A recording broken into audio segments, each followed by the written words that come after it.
السلام علیکم ورحمت الله وبرکاتو. ګرانو دوستانو، په دې هیله چې راته روغ او جوړ بایست او د صحت په جمعو کې بنیادغت یاست. ګرانو دوستانو، دا ځل هم تاسو سره د یارانو څخه مرګله شوی یم. دوستانو، موږ په دې ویډیو کې تاسو سره د جنسي لارښود په نامه یعنې داسې ویډیو جوړوو، تاسو ته ښایسته ښایسته معلومات درکوو په دې هیله چې د خوښ وړ به مو وګرځي. دوستانو، که چېرته زموږ یوټیوب چینل تاسو نه وي سبسکرایب کړی، نو زموږ یوټیوب چینل تاسو سبسکرایب کړئ او په څنګ کې ګنټه نښان هم ووایئ، تر څو زموږ ویډیو تاسو ته اول در ورسیږي. ویډیو درسره لایک او شیر کړئ. راځو ویډیو شروع کوو. څنګه کولی شو چې د ژر انزال څخه ځان وژغورو؟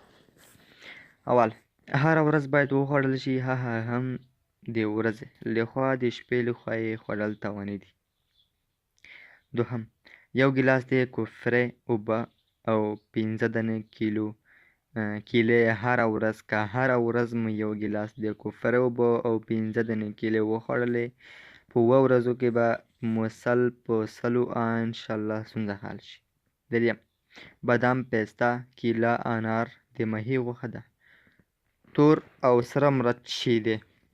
څلورم، هره ورځ باید په شیدو کې کجورې وخوټول شي، یعنې پخې کړل شي. له کجورو څخه پوزړې لرې کړئ او بیا به یې په شیدو کې په اور پخې کې کله چې ساړه شي، بیا به هر سهار په نهاره وخورئ.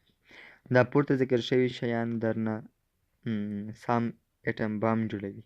تاسو باید تر 15 ورځې پورې دا شیان وخورئ. انشاءالله چې ستونزه به مو حل شي. دوستانو ته غوږ